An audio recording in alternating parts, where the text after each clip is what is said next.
Jimmy never dreamed that the creative advertisement he painstakingly filmed, despite achieving great results, would ultimately anger Clifford due to his unauthorized actions. Moreover, their mindset couldn't accept this kind of advertisement. The partners at DM believed Jimmy was bringing shame to their law firm, so they voted to fire him. Fortunately, Clifford decided to give Jimmy another chance. From now on, Jimmy's actions would be under strict supervision. Jimmy suspected that Kim might be implicated, so he hurriedly called her, but it was too late. At that moment, an oblivious Kim was being reprimanded by Howard. Hearing that Jimmy had acted out again, Kim neither defended herself nor criticized Jimmy's actions. Instead, she admitted to having seen Jimmy's advertisement. Howard blamed Kim for not reporting the advertisement to him, which led to their law firm being criticized by their partners. Seeing Chuck's expression as if someone owed him money, it was clear that unless Jimmy and Kim were punished to his satisfaction, Chuck wouldn't let it go. Having been unable to reach Kim all day,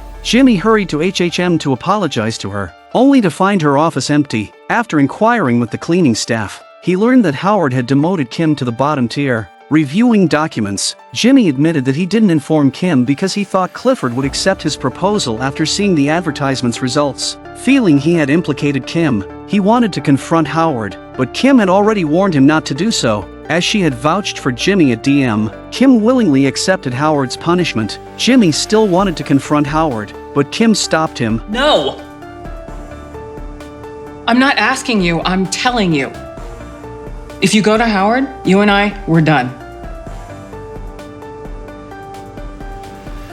So we're not done now?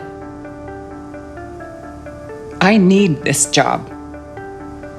And there's a weekly billing quota that I'm about 40 hours behind on, so could you please just go? Hearing this, the helpless Jimmy had no choice but to leave dejectedly. Next, he went to Chuck's house, believing that Chuck had instigated Howard to punish Kim and was ready to confront him. However, Chuck was lying on the sofa, shivering under a space blanket, because every time Jimmy did something disgraceful, it triggered his illness. Jimmy added another layer of the space blanket on Chuck and told him to drink some water and rest. Jimmy thought he would wait until Chuck woke up to have a proper discussion with him. So, Jimmy sat there the entire night. The next day, when Chuck woke up, Jimmy questioned him about why he had punished Kim. Chuck claimed to know nothing about it and shifted all human resource decisions onto Howard. Having suffered from this himself, Jimmy accused Howard of being Chuck's puppet. Chuck, not backing down, retorted that if Howard listened to him, he wouldn't have recommended Jimmy to DM and guessed that it was Kim who persuaded Howard to recommend Jimmy to DM. Therefore, Howard was so angry that he demoted Kim. Jimmy told Chuck to take it out on himself and not on Kim.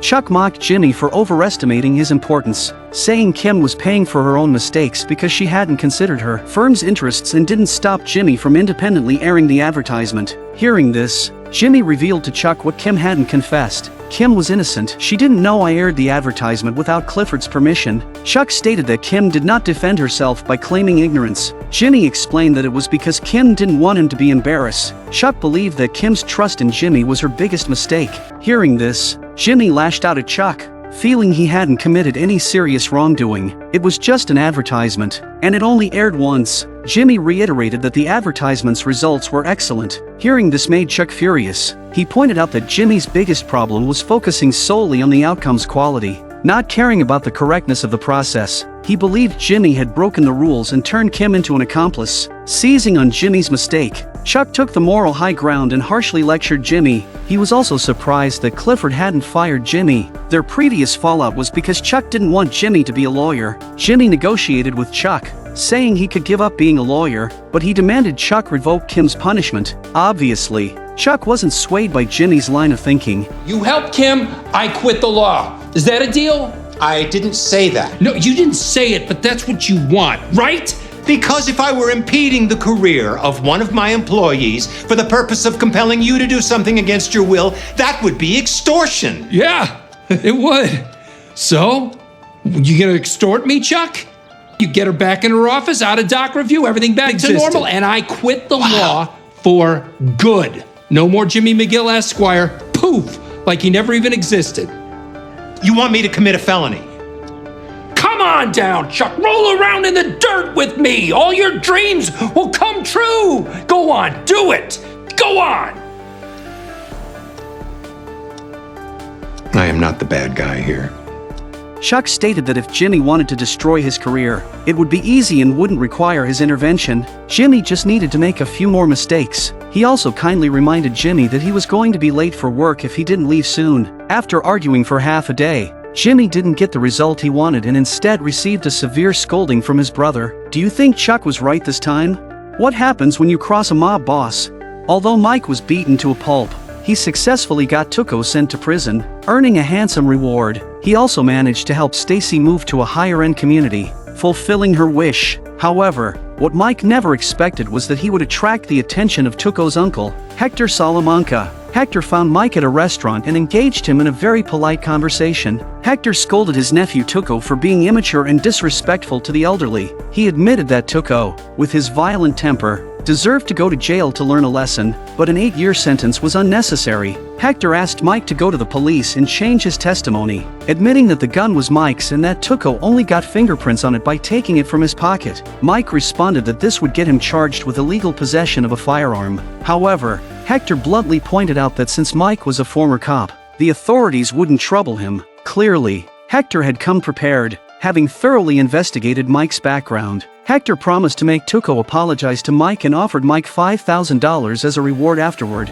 After stating his terms, Hector told Mike to think it over. It seemed things were about to get complicated, and Mike would have to prepare his countermeasures. When Mike got home after work, he found Hector's men already waiting for him. They were there for Mike's answer. Stubborn as always, Mike wasn't about to bow down to anyone easily. He'll only compromise with his family. After Arturo left, the ever-watchful Mike began setting up his props. He took out some mats and other items he had bought from the supermarket and naturally placed the mat at the front door. This way, anyone who came by would leave a trace. As Mike expected, when Mike came back at night, there were footprints under the mat. He drew his gun and cautiously opened the door. Once inside, he didn't find any intruders, indicating they were hiding. Mike then turned on the TV to create the illusion that he was home, waiting for his chance to strike back. For crunchy coleslaw. Tap again. In no time, Mike subdued the two men. What's the message? Take the 5,000. It took two guys to tell me that. We were just supposed to scare you, that's all. You try harder next time. Get out. Get out!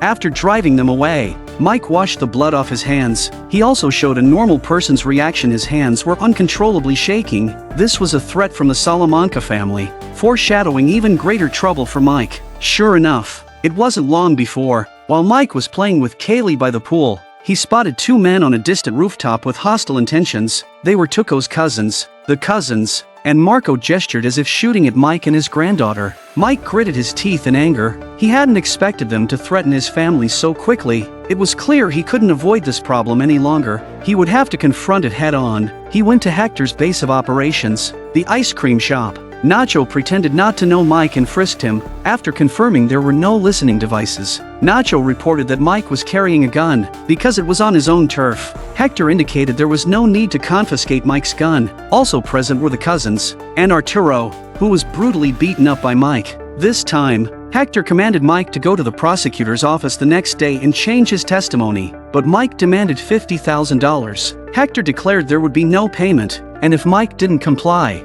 the cousins would pay a visit to his daughter-in-law and granddaughter, but Mike wasn't intimidated by his words. He knew Hector's goal was to get Tuco out of trouble. If Mike didn't help, Hector wouldn't achieve his goal, so Mike prepared to stand his ground. If there was no payment, they would go down together. Barefoot is not afraid of the shoes. Mike not only has good hands but also has a very good psychological tactics. In the end, Hector compromised with Mike.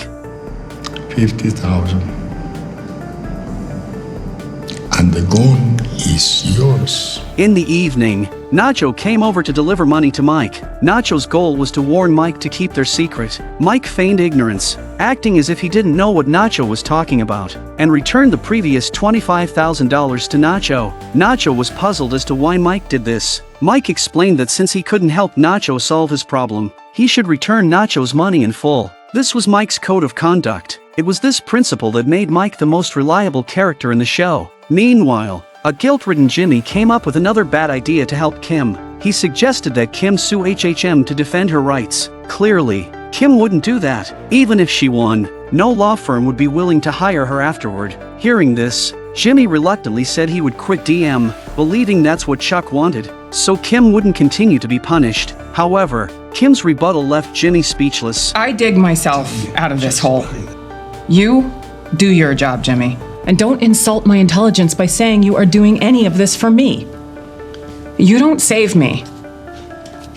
I save me. Kim decided to leverage all her connections to find clients in order to make up for her mistake. She made call after call but didn't land a single client. Although disappointed, she wasn't discouraged. She continued making calls one after another, in the garage, in the bathroom, in the conference room. She lost count of how many calls she made. However, when someone gives their all, luck often favors her. Finally, Kim secured the big Mesa Verde Bank case through a friend named Paige. To welcome this important client, Howard and Kim together received the representatives from Mesa Verde Bank, and their conversation was very pleasant. But to Kim's surprise, after seeing the client off, Howard informed her that she wouldn't be allowed to follow up on the case. This incident made Kim start to question her future at the firm, laying the groundwork for her eventual departure from HHM. That evening, Howard took the Mesa Verde Bank case to Chuck. Chuck, as always, didn't disappoint. Due to his health issues, he couldn't work at the office during the day, so he came in at night to handle the case. Chuck worked through the night until dawn.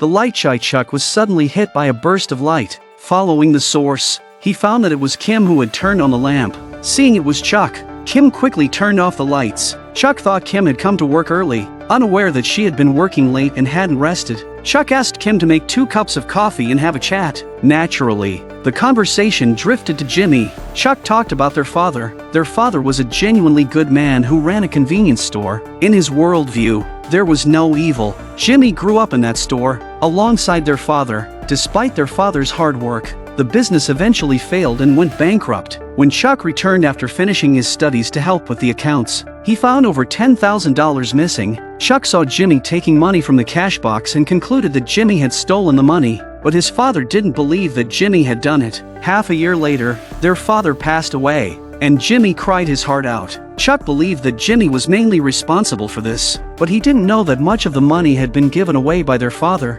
The people their father helped were actually exploiting his compassion. Jimmy witnessed all of this. There are wolves and sheep in this world, kid.